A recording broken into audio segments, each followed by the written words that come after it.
3 liter, maka dipotongnya 3 liter gitu. Artinya itu doang, sekedar itu bolehnya.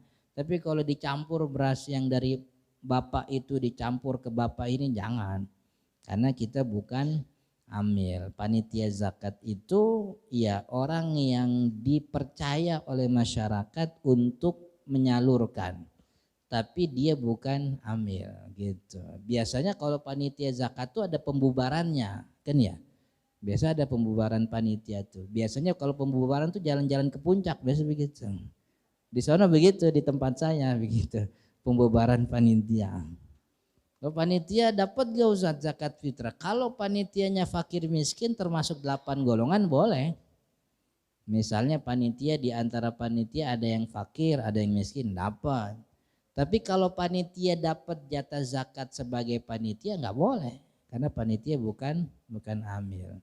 Makanya panitia itu paling enak itu dapat dari sedekah, kelebihan duit. Zakat misalnya 40.000, orang bawa duit 50.000, 10.000-nya jadi sedekah. Nah dari sedekah itu panitia bisa nerima. Tapi kalau dari 40.000-nya kagak boleh, karena panitia bukan amil begitu. Jadi dari sedekah, karena sedekahnya kan untuk kemakmuran masjid, penyaluran zakat bagian daripada operasional masjid. Jadi sah saja panitia ngambil, bukan dari zakatnya tapi dari sedekah atau kelebihan bayarnya begitu. Saya kira itu cukup. Ntar kita buka tanya jawab nih, masih ada setengah jam lagi buat tanya jawab biar ada banyakan, biar kajiannya lebih lebih manfaatnya lebih banyak, masalahnya lebih beragam. Oke? Sebelum ditutup, pertanyaan dari mana dulu nih? Dari laki apa perempuan? Laki dulu. Silahkan. Mau nanya? Dia diskusikan. RT.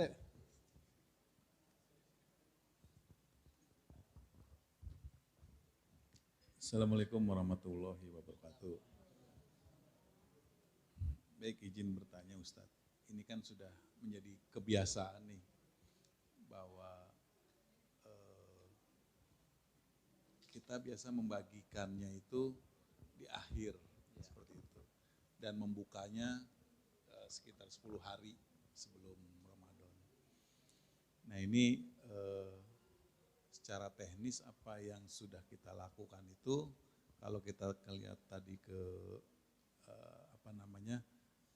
asal fikihnya itu kan harus tepat di malam takbiran kalau nggak salah ya, setelah buka maghrib gitu. Nah itu yang pertama.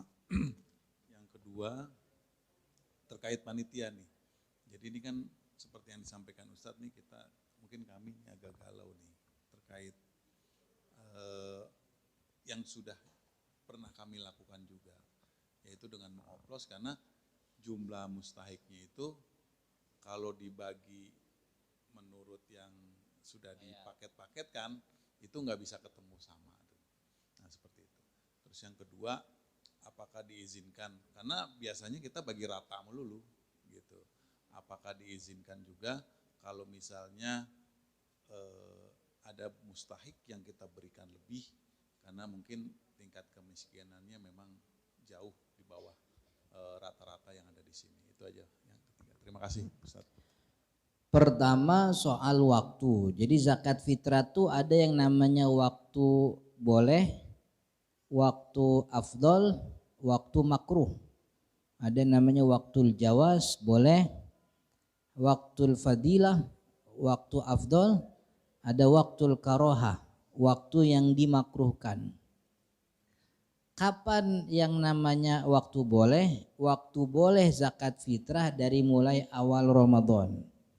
Artinya tanggal 1 Ramadan orang udah boleh bayar zakat fitrah. Belum wajib Ustaz, ya belum wajib tapi boleh. Nanti ketika datang waktu wajibnya, kewajibannya sudah gugur. Jadi zakat, karena dulu Nabi Muhammad membolehkan itu Sayyidina Ibnu Umar untuk membayar zakat fitrah lebih dulu daripada malam-malam takbiran.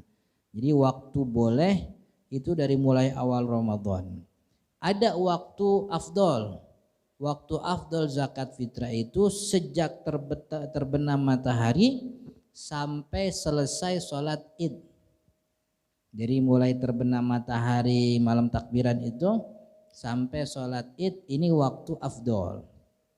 Nah di antara saat terbenam sampai sholat id yang paling afdol ini habis subuh sebelum sholat.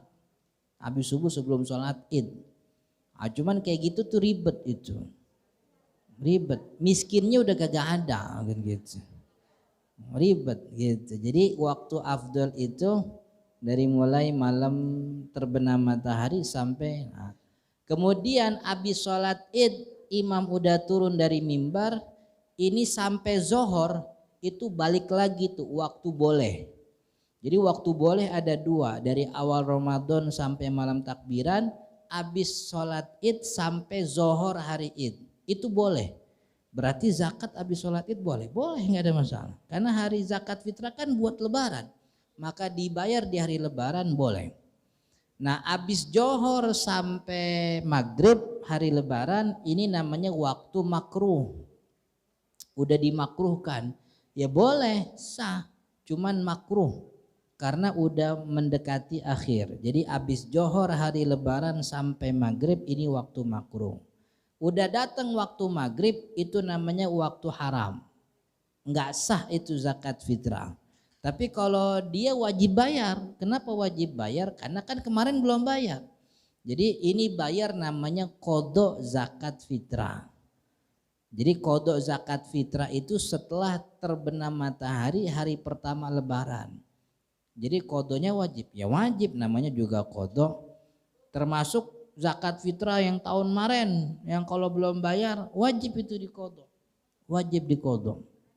Jadi apa yang dilakukan kebanyakan panitia yang sudah membagikan menyalurkan zakat kepada mustahiknya di 2 malam 1 malam sebelum hari raya yaitu sah, nggak ada masalah karena emang waktu itu termasuk waktu boleh. Dan kalau ngelihat dari sisi maslahat emang maslahatnya tuh begitu bagusnya. Dilihat dari sisi maslahat nih, emang maslahatnya tuh enak dibagi malam 29, malam 30 kalau ada malam 30 begitu. Miskinnya masih ketemu begitu, waktunya enak kan begitu. Jadi tidak, dan emang kebanyakan miskinnya nunggunya segitu jam-jam segitu. Karena kalau udah lebaran udah hilang harapan udah begitu, udah putus gitu. Ya udah lebaran udah nggak ada yang ngasih lagi gitu kan ya. Udah lebaran. Jadi kalau soal waktu itu udah. Nah kalau soal apa namanya oplos beras. Jadi sebenarnya ngoplos beras itu boleh-boleh saja. Yang dikhawatirkan oleh ulama ada miskin yang zakat fitrah takutnya berasnya balik lagi ke dia begitu.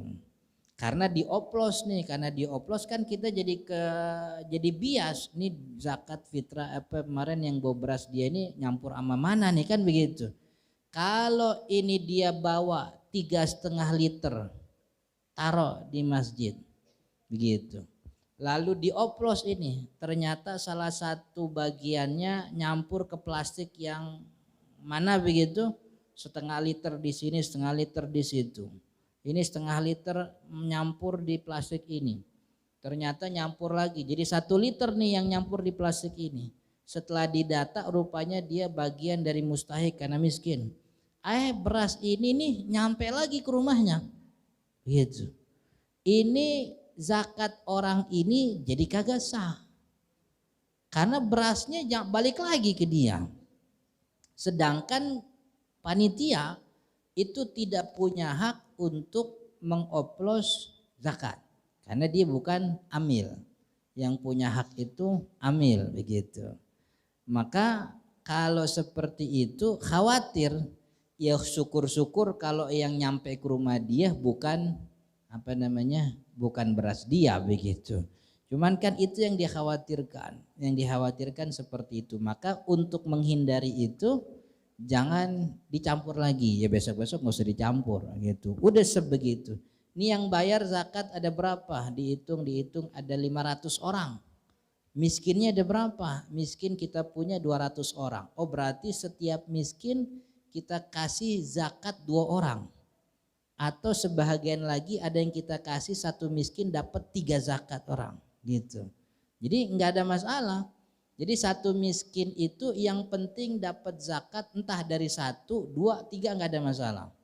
Yang kagak bisa itu kalau satu miskin dapat zakat 1,5 orang. Nah gitu tuh. Berarti setengahnya ada di mana ini kan gitu. Sedangkan kita bukan amil yang boleh ngoprek-ngoprek zakat begitu. Jadi satu miskin boleh dapat zakat dari 1, 2, 3, 4, 5 orang gak ada masalah. Ya emang orang yang bayar zakat banyak, miskin cuma sekian. Berarti satu miskin dapat 3 kali zakat orang nih, gak ada masalah begitu. Pokoknya yang namanya panitia itu sebegitu dia dapat, sebegitu dia kasih gitu. Sebegitu, kecuali orang yang bayarnya pakai karung. Sekarung kan zakatnya kan cuma 3 liter apa 3,5 liter, berarti dipisahin 3,5 liter 3,5 liter gitu. Yang pasti bahwa yang namanya panitia kerjanya simple aja. Nerima ngasih begitu. Jadi nggak perlu diapa-apain lagi gitu. Maka untuk punya hak mengoplos harta zakat itu perlu adanya amil. Jadi satu aja orang jadi amil, nanti kata amil lu oplos tuh gitu. Itu beres tuh urusan, gak ada masalah. Karena atas perintah amil gitu. Tapi kalau tidak ada amilnya berarti ini kita hanya orang yang diwakilkan. Orang udah wakilin gue dah ngasih ke miskin gitu. Ini wakilin gue, namanya wakil tuh ya ngerjain apa yang diwakilin. Jadi jangan merubah apa yang diwakilkan begitu. Jadi cuman begitu aja itu panitia. Jadi sebenarnya dari dulu sih nggak ada masalah sebenarnya.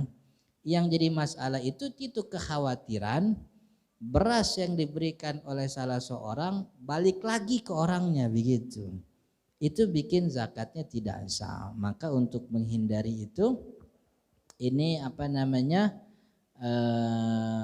beras sebegitu kita terima, sebegitu kita kasih gitu. Termasuk juga yang jadi masalah tuh panitia ngasih panitia dapat jatah zakat.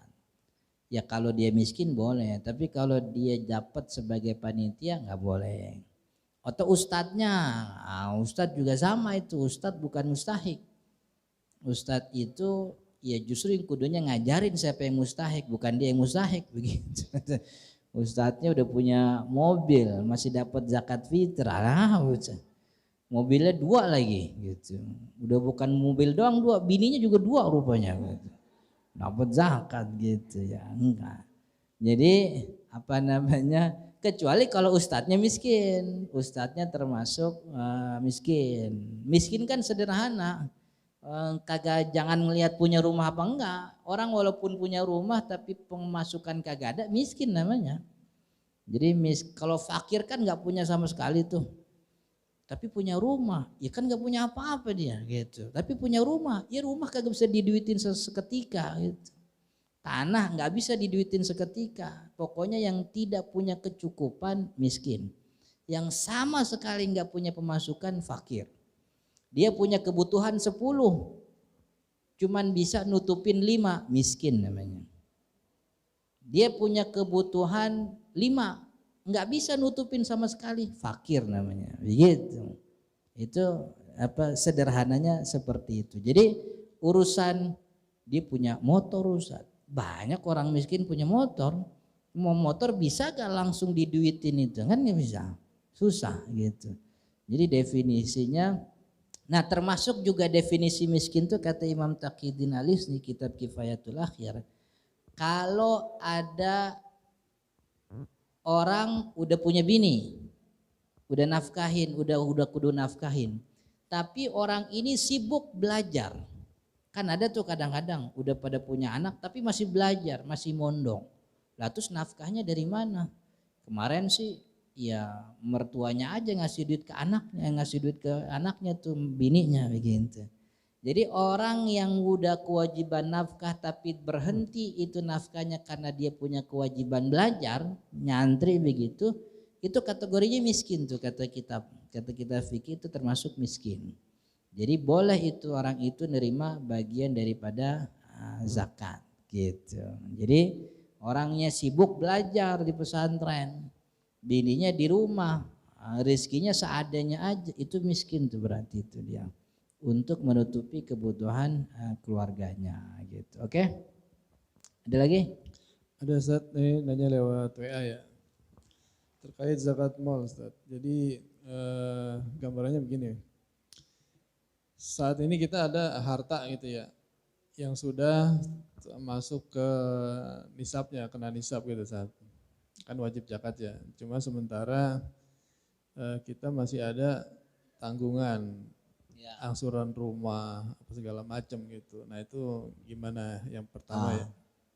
Ada lagi Ustaz, bacain ya. Ya.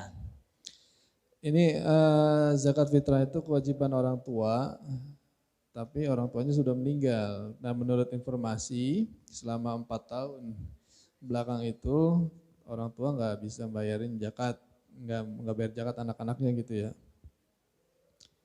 Apakah anak-anaknya saat ini wajib membayarkan zakat fitrah yang sudah terlewat gitu. Kemudian yang keduanya ada orang bayar fidyah ke saya misalkan. Apakah beras tersebut boleh saya sedekahkan lagi ke orang lain? Mungkin ini kayak tradisi di sini juga ya. Kalau ada yang meninggal itu biasanya bayar fidyah gitu. Sementara kan tamu itu nggak semuanya miskin, tapi dapat semuanya kayak gitu. Itu dulu kali Ustaz. Yang pertama tadi apa? Zakat mal. Oh zakat mal. Jadi zakat mal itu bisa batal kewajibannya kalau dia punya utang. Nah utang yang bagaimana yang bisa membatalkan kewajiban zakat? Pertama utangnya sudah jatuh tempo. Kalau utangnya belum jatuh tempo, ini wajib hitungannya kan wajib zakat nih tanggal 4 bulan Sya'ban. Emang duitnya ngumpul 4 bulan Sya'ban tahun kemarin. Sekarang wajib nih tanggal 4 bulan Sya'ban udah 1 tahun. Itu ada utang. Utangnya apa? Utang cicilan rumah. Emang kapan cicilan rumah jatuhnya? Ntar 3 minggu lagi. Berarti nggak menghalangi itu. Jadi yang udah jatuh tempo ketika dia wajib zakat, gitu. Itu yang menghalangi kewajiban zakat. Harus sudah jatuh temponya. Maka kan yang namanya cicilan itu kan nggak disebut utang, itu cicilan. Karena orang kalau udah bayar cicilan bulan itu kagak disebut ngutang lagi. Dia ngutang kalau udah jatuh temponya disebut ngutang tuh, gitu. Tapi kalau udah bayar untuk bulan ini, yang bulan depan kagak disebut utang. Karena kalau semua disebut utang, ya kagak ada yang bayar zakat akhirnya kan begitu. Orang cicilan rumah itu kan utangnya kalau dikumpulin bisa 700 juta kan ya. Cuman kan dibikin per bulan. Dibikin per bulan 5 juta. Maka kalau belum jatuh temponya itu tidak menghalangi. Yang kedua, nilai utangnya menghabisi nisab gitu. Punya tabungan 80 juta. Udah nyampe itu nisab begitu. Terus punya utang. Udah jatuh tempo. Udah, kapan jatuh temponya? Kemarin. Berapa utangnya? 10 juta. Kan wajib bayar nih kan udah jatuh tempo. 10 juta berarti berkurang 80 juta jadi 70 juta. Berarti nggak wajib zakat. Karena dikurangi oleh hutang yang sudah jatuh tempo. Maka kalau belum jatuh temponya tidak mengurangi nilai nisabnya tetap wajib bayar zakat. Begitu. Jadi utang yang menghalangi kewajiban zakat, utang yang sudah datang temponya dan nilainya menghabisi atau mengurangi nilai nisab. Kalau tidak terpenuhi 2 ciri utang tersebut nggak ada kewajiban zakat. Gitu. Bukan utang Ustaz, tapi kebutuhan. Kalau kebutuhan juga sama. Kebutuhan misalnya bayar ini bayar itu, kan zakat itu kan memang dibayarkan setelah kebutuhan kita beres. Gitu. Maka kalau datang waktu wajib zakat, ada kebutuhan nggak yang belum dibayarin? Misalnya anak sekolah. Iya, anak sekolah sih udah, cuman bulan depan mah belum jatuh tempo. Pokoknya yang ketika datang waktu wajib ada kebutuhan yang belum dibayar.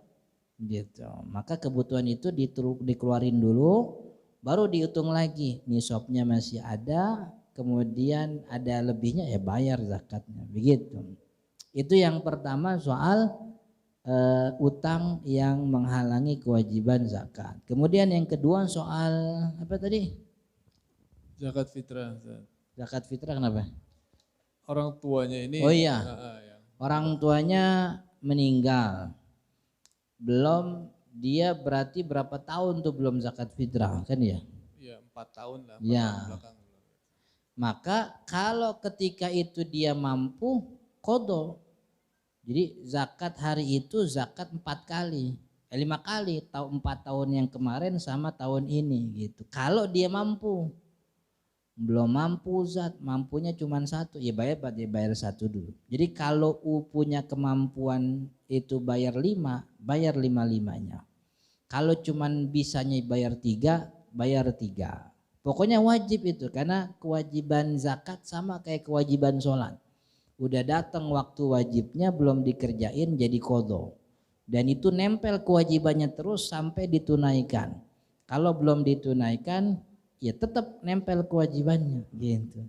Jadi kalau mampu qadha semua kewajiban zakat, 5 zakat itu fitrah, bayar 5. Tapi kalau enggak mampu, mampunya cuma 3, 3.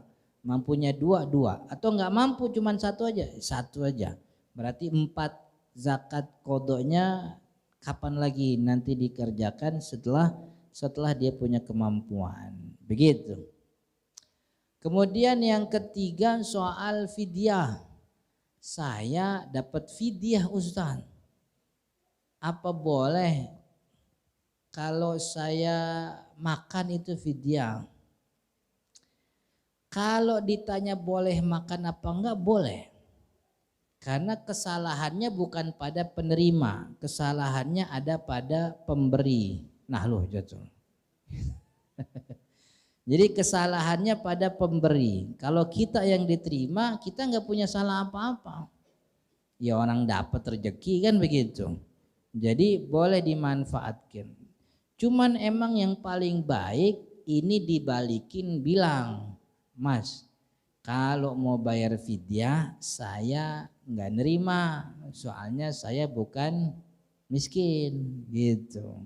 Kalau mau bayar fidyah ke sono aja noh gitu.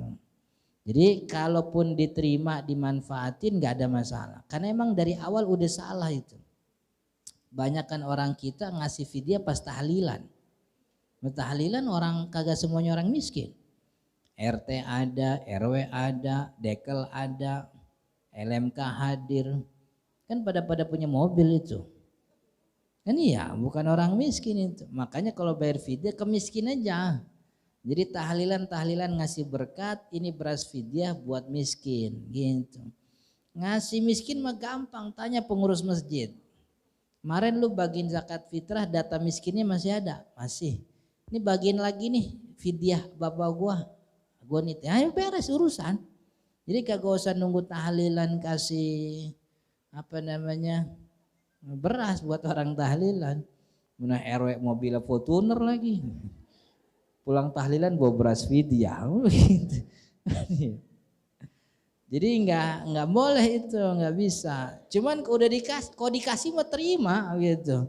Cuman yang salah yang ngasih. Cuman kalau gitu-gitu aja kagak dibilangin kan repot ini. Dibilangin kalau mau ngasih fidyah bagusnya ke masjid aja dah. Nanti biar masjid yang bagiin, nitip sama masjid, pengurus masjid, karena dia punya tuh data-data siapa si miskin gitu. Jadi fidyah itu belum gugur kewajibannya, belum sah kecuali kalau sudah sampai pada mustahiknya. Mustahik fidyah itu fakir miskin. Kalau zakat kan 8, kalau fidyah cuma 2, fakir sama miskin aja begitu. Oke? Ada lagi? Lagi Ustadz. Apa deh? Oh, Ibu ada, no, ibu dulu. mau tanya, Ibu. no.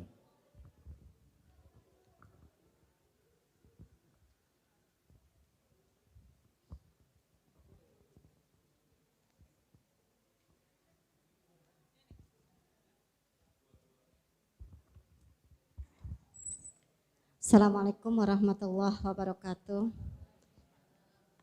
Oh, saya Munirah. Saya akan bertanya masalah tentang zakat pendapatan atau profesi. Nah, di sini ada yang mengatakan bahwa setiap kita mendapatkan setiap kayak gaji gitu ya, gaji bulanan misalnya sampai 15 atau 20 juta sebulan, itu harus mengeluarkan zakat. Sedangkan kita juga butuh untuk makan gitu. Katanya harus dikeluarkan dulu zakat yang 20 jutanya itu, maksudnya setiap bulannya, terus baru kita buat makan gitu. Makanya saya jadi bingung. Yang Aduh, nyuruh gimana? siapa itu? Yang nyuruh Ada. siapa? Ada yang mengatakan seperti itu. Makanya jadi kan kita bingung loh, kalau kita ngumpulin katanya jadi ditotalin itu kamu tuh dapat selama setahun 20 juta itu jadinya berapa, katanya dia bilang gitu. Itu kamu harus keluarkan.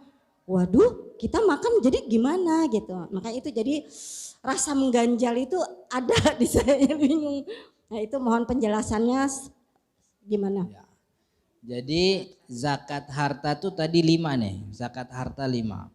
Emas dan perak, di dalamnya uang tabungan, uang simpanan, peternakan, kambing, sapi, unta, pertanian, makanan pokok, barang dagangan, yang kelima barang tambang.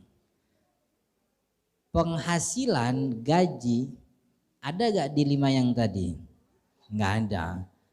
Ini yang 5 ini zakat yang seluruh ulama sepakat. Nah, zakat penghasilan itu saya mau bilang kagak ada zakatnya, cuman kagak enak ini sama orang begitu. Karena bagi saya penghasilan tuh kagak ada zakatnya.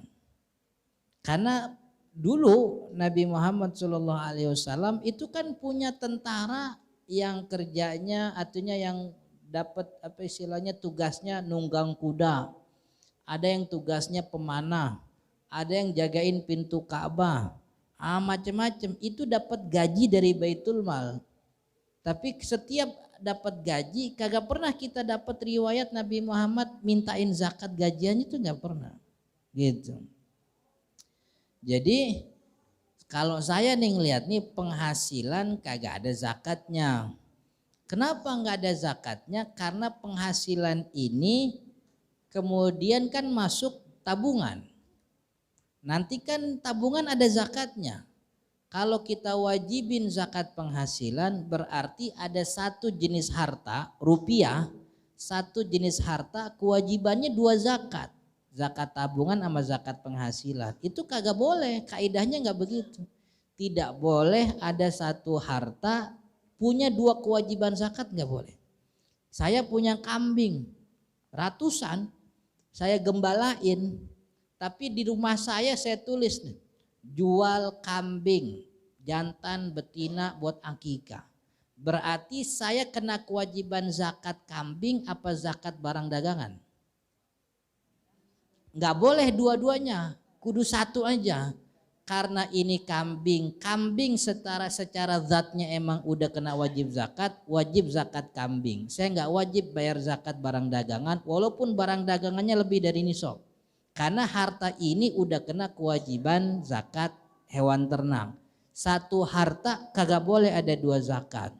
Nah ini kaidahnya ditabrak ini kalau kita pakai zakat penghasilan. Begitu. Udahnya gitu zakat penghasilan nih rancunya orang-orang yang setuju sama zakat penghasilan mereka juga berselisih soal nisabnya pakai apa. Nisab zakat penghasilan tuh make apa? Gitu. Kalau make pertanian kan 524 kg. Itu kalau dirupahin kira-kira 5 juta sekian. Kalau makai nisab pertanian 5 juta sekian begitu, itu gaji 5 juta tuh kira-kira orang kaya apa miskin? Coba, yang gajinya 5 juta kaya apa enggak? Yang gajinya 5 juta kan ya rumahnya yang RSS tadi itu. Kan ya? Apa iya orang kayak gitu kena kewajiban zakat? Gitu. Makanya beberapa ulama nisabnya jangan zakat pertanian, nisabnya zakat emas. Zakat emas kan 80 juta. Ya cuman kalau gaji 5 juta berarti nggak kena. Kena Ustaz, ntar dikumpulin gaji setahun. Begitu. Masalahnya syarat zakat itu harta yang wajib zakat harus dimiliki secara sempurna. Dimiliki secara sempurna itu artinya kita pegang, kita bisa apa-apain aja. Itu namanya dimiliki secara sempurna. Gaji sekarang bulan pertama gaji 10 juta nih. Kita megang 10 juta. Tapi bulan 2 kita pegang apa enggak gajinya? Bulan 3 udah ada. Bulan 4 masih yakin kerja di situ? Kan belum tentu. Berarti kan ini kayak ngada-ngada ini zakat. Dia mewajibkan harta zakat pada harta yang belum tentu dia pegang begitu. Padahal zakat enggak begitu. Zakat itu kewajiban pada harta yang dia miliki secara sempurna. Saya punya duit 50 juta. Bang Epe minjem 10 juta. Yang lain minjem 10 juta. Ini yang dihitung wajib zakat tuh 50 juta, enggak kena kewajiban zakat. Ustaz, kalau dihitung sama yang dipinjem itu tidak dimiliki secara sempurna. Benar itu duit saya tapi saya tidak memiliki secara sempurna. Enggak bisa, enggak, maka enggak dihitung. Sebegitu aja kagak wajib zakat, apalagi gajian gitu. Itu makanya tuh saya kagak enak juga kalau bilang kagak ada. Soalnya banyak teman-teman yang bilang wajib zakat. Man pas dijelasin gitu orang pada marah itu. Saya pernah ngomong itu di Indosat itu. Rupanya Indosat ngewajibin zakat profesi sama karyawannya. Habis itu saya kagak diundang lagi di Indosat. Iya benar. Saya bilang kagak boleh, bukan nggak boleh. Saya bilang nih ada pandangan yang menurut saya nggak benar ini begitu. Makanya kalau mau kalau mau zakat profesi ya mau ngikutin pertanian aja plek-plekan begitu. Ini kan rada lucu. Jadi nisabnya emas perak bayarnya pertanian. Ada yang nisabnya pertanian bayarnya emas perak begitu. Jadi kalau menurut saya zakat gajian tuh kagak ada. Yang benar tuh nyebutnya sedekah gajian. Habis gajian orang mau sedekah boleh. Karena kalau yang namanya sedekah kagak ada hitung-hitungannya. Dapat 10 juta, dia mau sedekah 10 jutanya boleh. Asal kagak diomelin sama bininya kan ya. Cuman kan yang nama sedekah kagak ada hitung-hitungannya. Tapi kalau zakat kudu ngitung gitu. Walaupun memang artinya kalau dibilang begini nih, ini lembaga zakat modern itu kagak punya pemasukan. Hampir kebanyakan pemasukan lembaga zakat modern itu dari zakat profesi gitu. Dan udah ada ulama yang bilang begitu, MUI udah punya gitu. Cuman kalau kita ke pesantren nggak ada yang bilang zakat itu, yang ada sedekah gaji gitu. Saya diwajibin Ustaz di kantor. Kalau diwajibin udah niatnya kagak usah zakat, niatnya sedekah gaji. Beres sudah gitu. Biarin diambil sama kantor 2,5%, yang penting kita niatnya sedekah gaji. Begitu. Maka karena zakat ini tidak disepakati, orang yang tidak bayar zakat ini nggak bisa dibilang dosa. Jadi masalah yang masih diperdebatkan tidak bisa dibilang dosa lu nggak zakat profesi, enggak. Tapi kalau dia punya emas kagak zakat, dosa itu bisa. Karena emas semua ulama sepakat emas wajib dizakati. Begitu. Jadi kalau kita gajinya masuk UMR gitu ya, udah nggak usah mikirin zakat dah begitu. Udah mikirin kontrakan aja dulu gitu.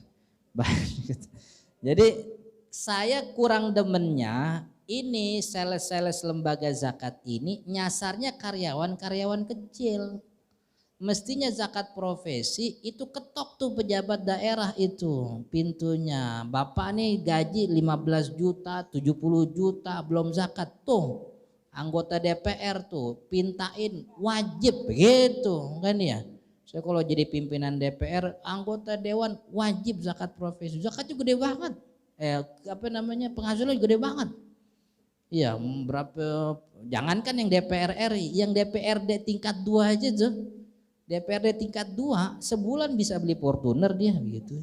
Jadi anggota dewan kerjaannya cuma ngomong, ada yang hahi doang, ada yang nongkrong doang, ada yang ngerokok doang begitu. Kan ya, jadi orang-orang karyawan yang capek itu pagi buta dia udah nyalain motor gitu. Pagi buta nyalain motor itu, anaknya belum nyala, bahkan motor udah nyala duluan gitu. Udah berangkat dia pagi-pagi. Malam baru pulang jam 9, kagak ketemu anak. Akhir bulan dimintain zakat, kan kesian itu.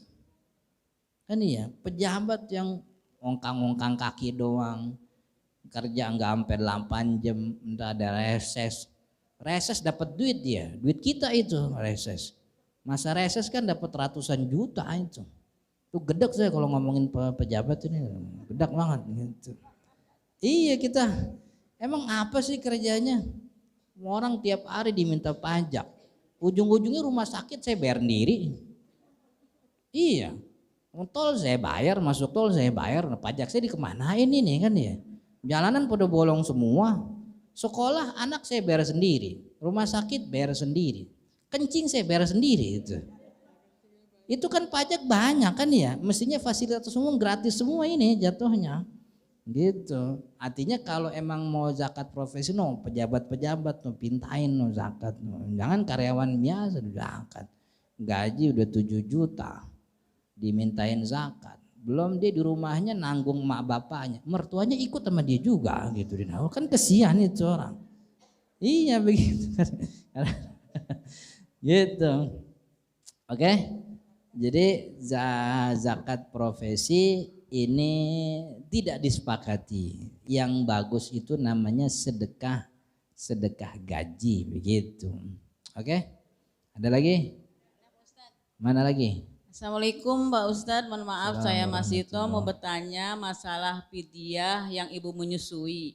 Kapan harus dibayar dan berapa besarannya? Begitu aja Pak Ustadz. Assalamualaikum warahmatullahi wabarakatuh. Emang ibu menyusui bayar fidyah? Ibu menyusui kalau nggak puasa itu ditanya, kenapa kagak puasa? Kuatir Ustaz, kuatirnya kuatir orok apa kuatir sama badan sendiri? Kalau kuatirnya sama badan sendiri, ya sama orok juga Ustaz. Tapi kuatir gak sama badan sendiri? Kuatir sama badan sendiri, sama orok juga, gantinya kodo.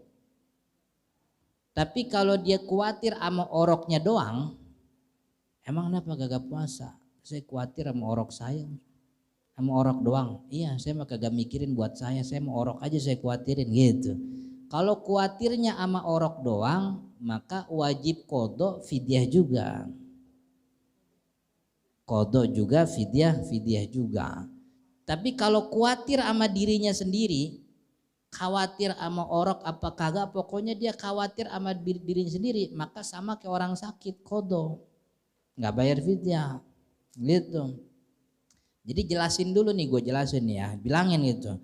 Lu kalau khawatir sama badan lu kodo, khawatir sama badan sama orok kodo. Tapi kalau khawatir sama orok doang kodo juga fidyah juga. Nah, kira-kira milih mana khawatirnya gitu.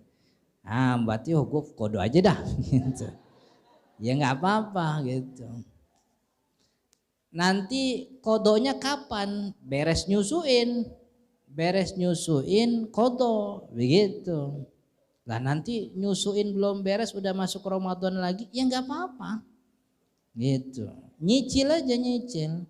Berarti kan nunda sampai ketemu Ramadan lagi itu kagak denda? Enggak, tidak denda karena nundanya sebab nyusuin gitu. Beda kalau udah kagak nyusuin, kagak bukodo-kodo, masuk Ramadan lagi, denda itu bayar fidyah. Jadi kodo juga, fidyah juga, fidyahnya sebab karena penundaan, itu denda penundaan, begitu. Yang bilang ibu hamil menyusui itu cuman bayar fidyah, itu madhabnya Imam Malik itu. Nah saya nggak tahu nih kenapa madhab Imam Malik kalau di Ramadan jadi populer nih di emak-emak kita begitu. Iya populer banget itu. Saya sih kagak pernah bilang begitu, qadha jadi gitu. Mungkin karena kebiasaan perempuan kita yang rada beda kan, perempuan kita sekarang hamil besok nyusuin, habis nyusuin hamil lagi dia. Jadi susah itu qadha gitu. Jadi laki kudu nauin juga. Kalau bininya kemarin udah nyusuin jangan dihamilin dulu gitu. Biar puasa dulu di setahun gitu. Habis puasa baru bikin lagi kan begitu. Biar ada jarak itu orok kan gitu. Oke? Jadi ibu hamil menyusui kalau khawatir sama dirinya berserta oroknya qadha. Tapi kalau khawatir sama oroknya aja maka bayar qadha sekaligus bayar fidyah begitu. Oke? Ada lagi? Ini sampai jam berapa nih? Udah mau 11:30 nih. Assalamualaikum warahmatullahi wabarakatuh. Assalamualaikum warahmatullahi. Mau tanyanya sih simpel, apakah berhak orang yang kerjanya serabutan gitu untuk menerima zakat? Makasih. Ya. Jadi sebenarnya bukan jenis pekerjaan yang jadi standar. Apapun pekerjaannya, kalau dia tidak bisa mencukupi kebutuhan rumah tangganya, dia miskin, boleh dikasih. Serabutan apa enggak, ada yang kerjanya sih rutin, artinya kerjanya bukan serabutan, emang punya kerjaan. Cuman pemasukannya sekian, kebutuhannya lebih daripada pemasukan, berarti miskin, dapat gitu. Tapi kalaupun kerja serabutan, sekali kerja dapat 50 juta, kan nggak miskin namanya. Aneh ya. Di serabutan sih kerja sini, besok sono, besok sini, tapi sekali kerja lumayan gitu. Kayak lawyer itu kan serabutan itu lawyer. Bener gak? Lawyer serabutan itu. Kan dia bahkan kagak punya nggak punya kerja tetap. Minggu ini dipanggil sama pejabat. Sekali pejabat bayaran lawyer bisa sampai 200-300 juta. Udah beres ini dipanggil sama artis gitu, ngurusin gono gini dapat 300 juta. Serabutan itu kerjanya, kagak tentu. Cuman gede kan gitu. Jadi yang jadi standar tuh bukan jenis kerjaannya tapi pemasukannya cukup gak sama kebutuhan. Kalau pemasukannya justru kurang dari kebutuhannya berarti dia miskin gitu. Oke? Ada lagi? Satu. Apa nih? Sebelum sana Tadi di sini ada nih bapak-bapak satu nih di belakang. Ini ada teman ya Zat. Hah? Ada yang nanya masalah fidyah ya. Jadi mereka punya orang tua, bapak itu meninggal. Nah ini anak-anaknya ini mau bayarin fidyah gitu. Cuma mereka nggak tahu nih bapaknya ketinggalan berapa hari puasanya gitu. Meninggalnya pas Ramadan. Pas Ramadan. Lagi sakit. Lagi sakit. Gitu. Kalau orang meninggalnya pas lagi sakit, maka kagak ada qadha, nggak ada fidyah juga. Karena meninggal dalam keadaan kagak wajib. Kan orang wajib qadha itu kalau udah sehat. Sedangkan orang ini sakit. Maka ketika dia meninggal dalam keadaan sakit, dia meninggal dunia dalam keadaan kagak ada kewajiban yang ditinggal. Emang kagak wajib apa-apa orang sakit. Gitu. Jadi kalau meninggalnya dalam keadaan sakit, ini dari awal Ramadan nih, 1 udah sakit, 2 sampai akhirnya malam ke-15 meninggal. Anak-anaknya nggak perlu qadhain apa-apa. Karena dia meninggal dalam keadaan memang tidak ada kewajiban yang ditinggal. Dia kan kagak puasa. Ya emang kagak puasa orang sakit. Kan qadha entar kalau udah sembuh. Sembuh juga belum, maka nggak ada kewajibannya gitu. Beda kalau udah sembuh belum qadha, meninggal. Nah, itu beda tuh. Ini tanggal biasanya sih kalau udah tanggal 25, 26 tuh pada sakit biasanya tuh. Iya, THR belum turun gitu. Baju lebaran belum punya, kue lebaran belum bikin, anak minta hadiah lagi gitu. Udah dijanjiin, nih abang kalau puasanya full nih ntar mama kasih hadiah. Di awal sih begitu dibilangnya gitu. Pas udah 25 dia bingung juga mau kasih hadiah apaan bocah gitu. Duit kan gitu. Pusing itu biasanya tuh. Pusing ngedrop dia, akhirnya kagak puasa. Malam 29 dibisikin sama lakinya, "Neng, besok ke toko emas yuk, sembuh deh," gitu. Biasanya begitu emang, perempuan biasanya begitu tuh. Bisikin ke toko emas sembuh itu deh. Ke toko emas aja beli mah kagak begitu. Nengokin engkoh itu lagi ngitungin duit gitu. Jadi kalau dia meninggal udah sembuh, bisa kodok, belum kodok, meninggal dunia, maka kodoin gitu. Kalau memang meninggalnya dalam keadaan sudah sembuh, gitu kan udah sembuh kan udah bisa kodok. Tapi Ustaz, orang tua saya emang udah nggak puasa, nah beda tuh. Jadi orang tua yang masih bisa puasa kagak puasa. Ada orang tua yang emang udah nggak bisa puasa. Dari umur berapa tuh? Dari umur 70 tahun emang udah nggak puasa Ustaz, emang udah lemah gitu. Tahun ini nggak puasa, tahun depan nggak puasa, meninggal dunia, maka yang kayak gini dibayar fidyah karena asli kewajibannya emang bukan qadha, asli kewajibannya adalah bayar fidyah. Maka ketika meninggal dibayarin fidyah sama anak-anaknya. Nah, fidyah itu seukuran ini nih. Fidyah itu 1 mud, 1 raupan kedua tangan laki-laki dewasa normal, 1 mud segini. Ini 1 mud ini 1/4 zakat fitrah. Zakat fitrah kan 4 mud, fidyah 1 mud segini. Ini 1 mud nih kalau dikonversi kira-kira 0,68 liter. Dibuletin aja 1 liter. Jadi 1 hari 1 liter. 1 hari 1 liter. Ngasihnya mateng apa mentah? Mentah. Jangan ditanya mateng. Kalau mateng repot gitu. Kalau mateng tang miskin minta 2 kali 3 kali makan gitu. Itu 2 kali 3 kali makan dia minta lauk juga itu. Udah minta lauk dia bakal minta es teh manis itu biasanya itu. Ribet itu urusan. Maka ngasihnya itu mentah. 1 hari 1 liter gitu. Itu 30 hari Ustaz, 30 liter. Kasih ke mana? 1 miskin boleh. Atau 30 liter dibagi 30 miskin juga nggak apa-apa gitu. Jadi 30 miskin dapat 1 liter atau 30 liter kasih ke 1 miskin. Kalau pakai duit boleh, pakai duit juga boleh. Jadi 1 liter 10.000 berarti 30 liter 300.000. 300.000 kasih ke miskin atau 300.000 dibagi 3 miskin, 4 miskin silahkan, nggak ada masalah gitu. Jadi bayar fidyah make makanan pokok mentah. Jangan diartiin mateng. Anak saya pernah ngelihat ada masjid yang bikin menerima fidyah itu dihargain 70.000 1 fidyah. Mahal banget itu. Karena dianggapnya fidyah tuh mateng. Jadi dihitung beserta lauk-lauknya gitu. Itu jangankan miskin, itu yang bayar fidyah juga kayaknya nggak makan 70.000 tuh sehari begitu. Kan iya? Sampai 70.000, mahal banget itu. Oke, jadi bayar fidyah mentah gitu.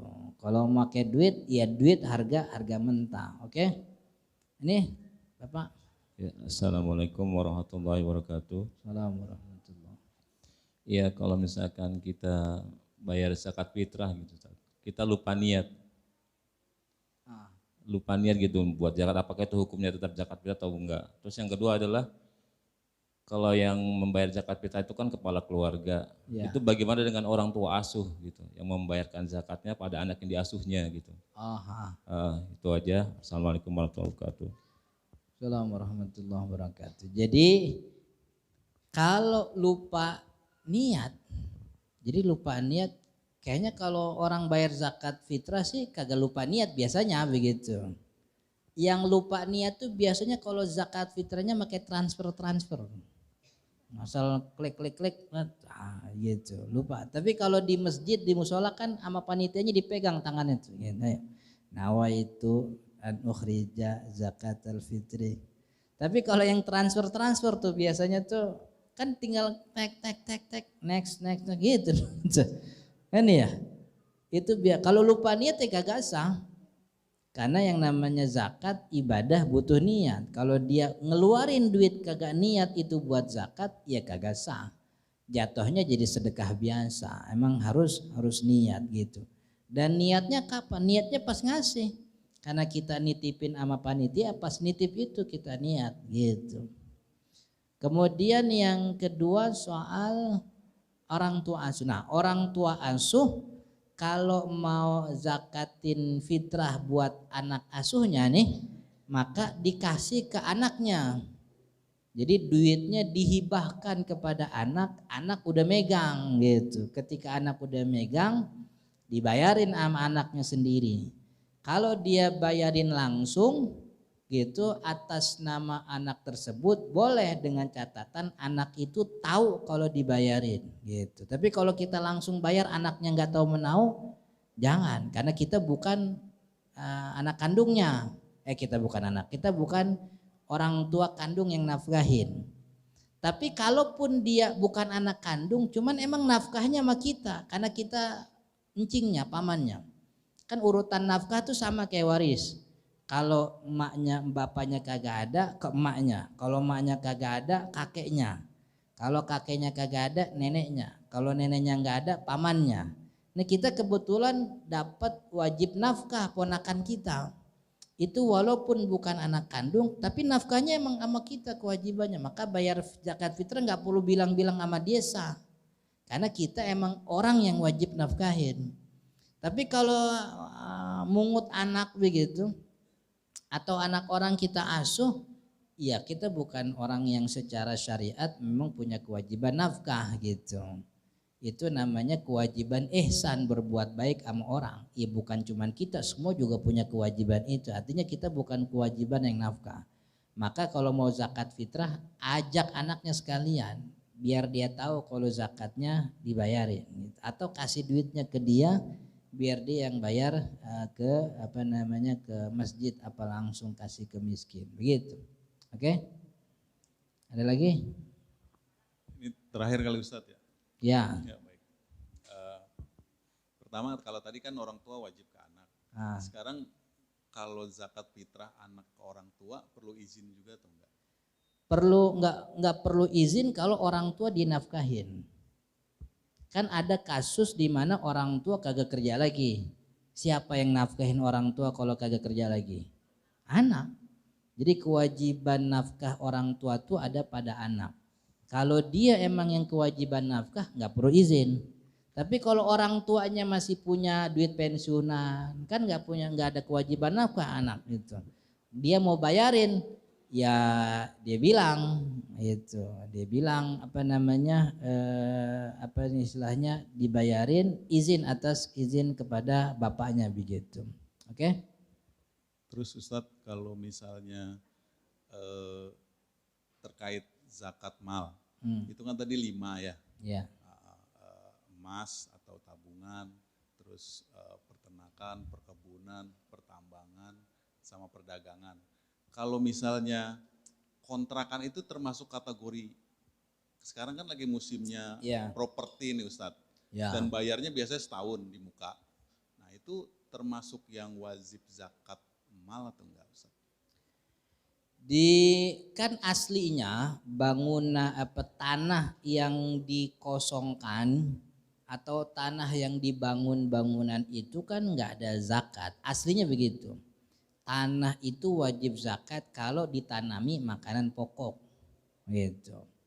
Tapi ada kitab namanya Al-Fiqhul Islami wa Adillatuhu, Dr. Wahbah Az-Zuhairi bilang kalau ada orang punya rumah dikontrakin, punya gedung disewain, punya aula disewain buat orang acara macam-macam, ini kena kewajiban zakat juga. Kena kewajiban zakat. Cuman kewajiban zakatnya ini saya lupa ya, kewajiban zakatnya itu ngikutin zakat pertanian begitu.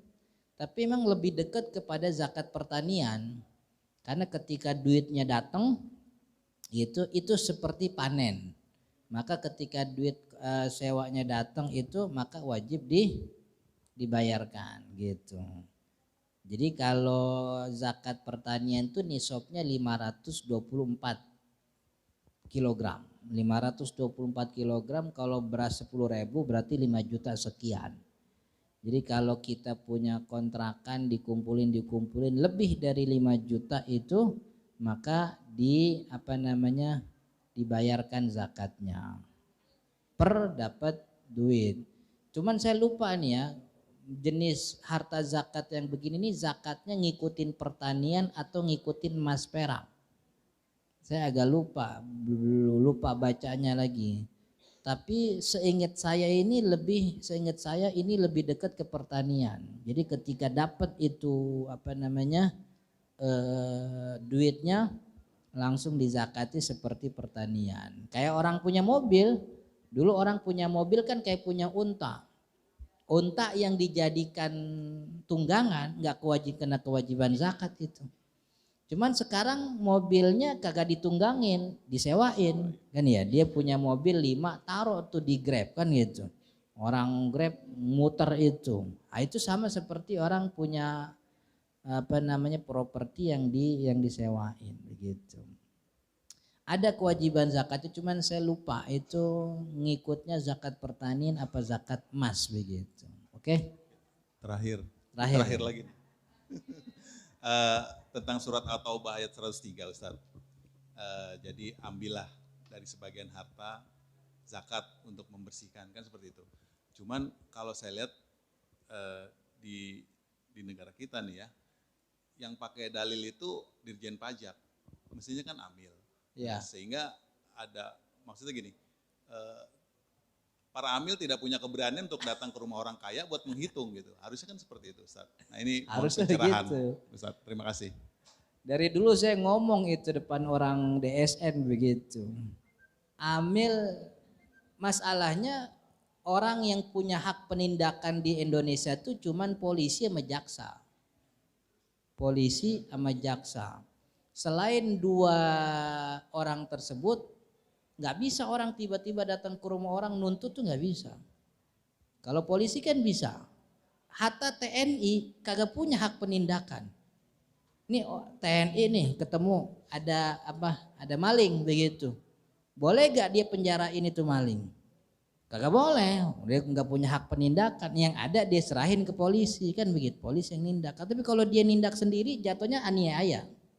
Kan berapa banyak di antara kita yang gebukin maling dia yang dipenjara gara-gara penganiayaan gitu. Emang kagak punya ya, amil kita kagak punya hak penindakan. Nggak kayak zaman dulu, zaman Nabi Muhammad kan kalimatnya khul, perintah tuh.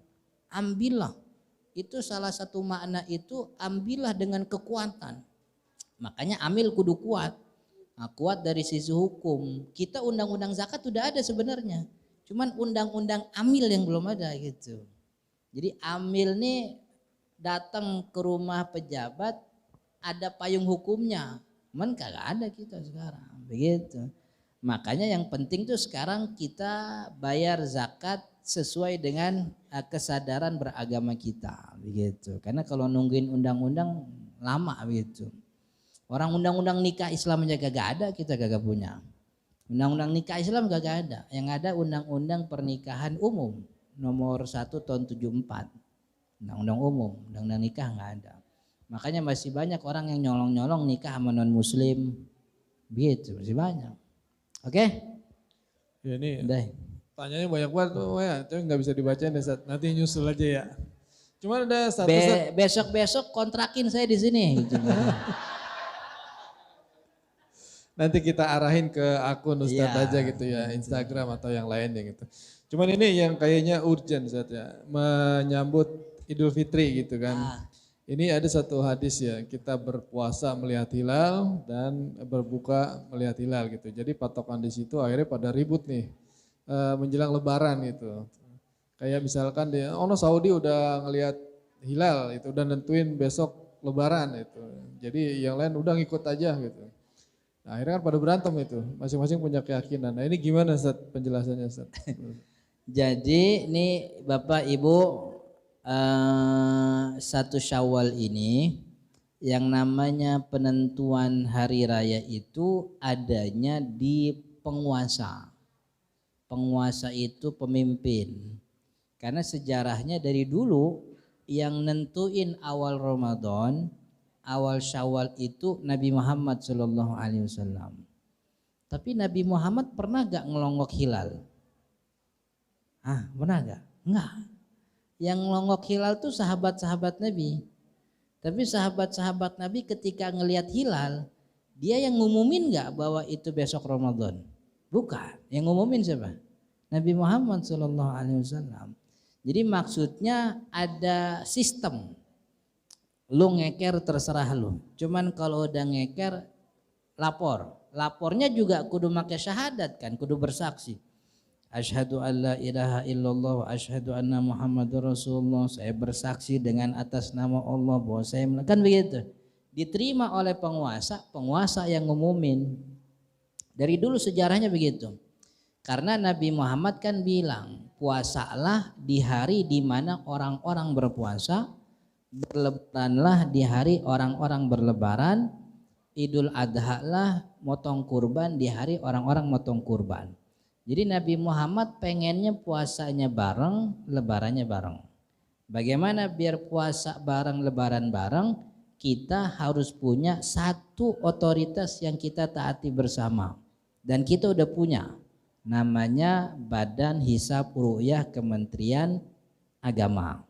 Kalau kita nurutin satu, insya Allah puasanya rame-rame sesuai kata Nabi, lebarannya juga rame-rame. Maka ini yang baik ini kita tinggal tunggu keputusan daripada pemerintah. Nah, kalau ada orang yang hitungannya beda sama penguasa, kalau ada orang yang punya perhitungan berbeda seperti penguasa, artinya berbeda dengan penguasa, maka orang itu wajib ngikutin perhitungannya sendiri, tapi kagak boleh deklarasi.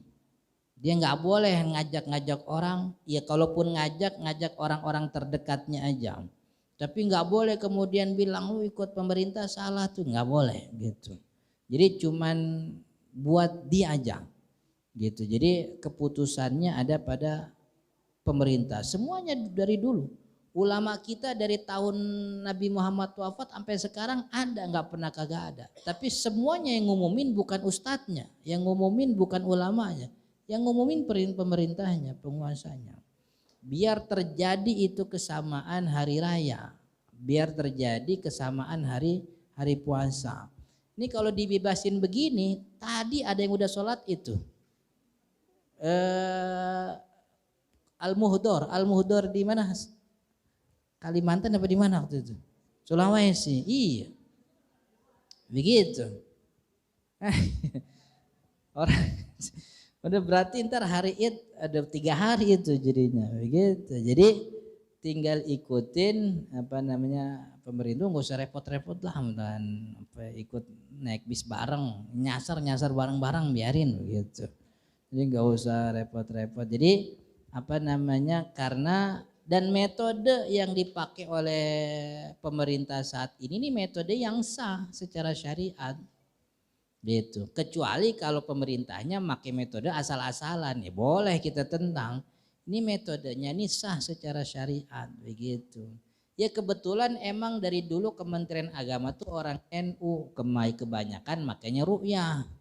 Ntar kapan waktu Kementerian Agama jadi orang Muhammadiyah pakai hisab kita ikutin lagi. Gitu, kagak ada urusan pakai apa, yang penting kita ngikutin keputusan penguasa. Gitu. Jadi biar ya kalau dibilang terpaksa mah terpaksa kan ya. Mau ngikutin Yakut gitu. Emang kita demen sama dia gitu. Cuma nih maslahatnya lebih gede. Maslahatnya lebih besar daripada mudorotnya, justru beda sama ini jadi mudorot kita akhirnya kan begitu. Jadi ngomongin Yakut itu. Iya, dari dulu kan Menteri Agama kasus terus. Dari mulai Maftuh Basyuni, kemudian Saudara Dharma Ali korupsi Quran lagi itu. Gitu. Siapa lagi? Lukman Hakim yang paling bersih nih, rada bersih. Cuman jeleknya Lukman Hakim orang ribut sidang isbat dibikin live di TV itu gak bagus itu. Kan ya waktu dia Menteri Agama sidang isbat live. Dari mulai jam 5 sore. Itu ormas-ormas pada ngomong kita kagak ngerti apaan ngomong makanya disiarin. Yang ada kita ngeliat tuh Ustadz pada pakai CPC, sorban pada ribut di Kementerian Agama.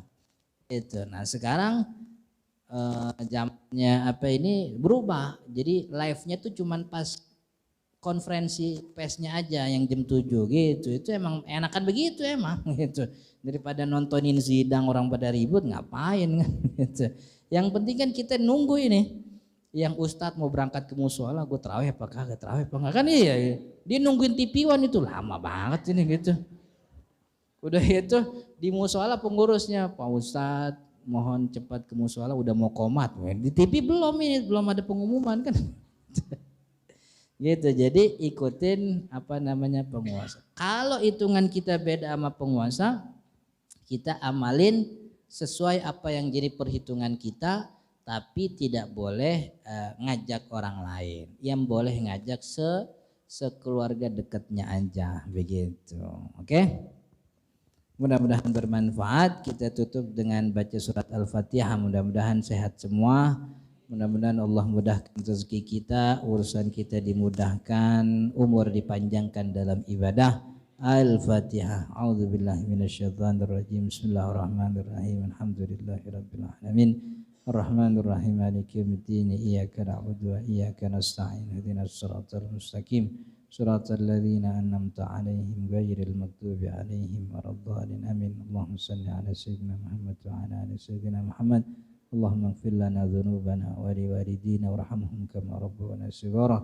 Allahumma anfa'na bima 'allamtana wa 'allimna ma yanfa'una warzuqna ilman nafi'an warzuqna fahman sahihan fid din ya rabbal alamin. اللهم اجعل جمعنا هذا جمعا مرحوما واجعل تفرقنا من بعد هذا تفرقا معصوما صلى الله على سيدنا محمد وعلى اله وصحبه وسلم الحمد لله رب العالمين. السلام عليكم ورحمة الله وبركاته. Waalaikumsalam warahmatullahi wabarakatuh. Masya Allah. Banyak banget pertanyaannya ini yang belum disampaikan.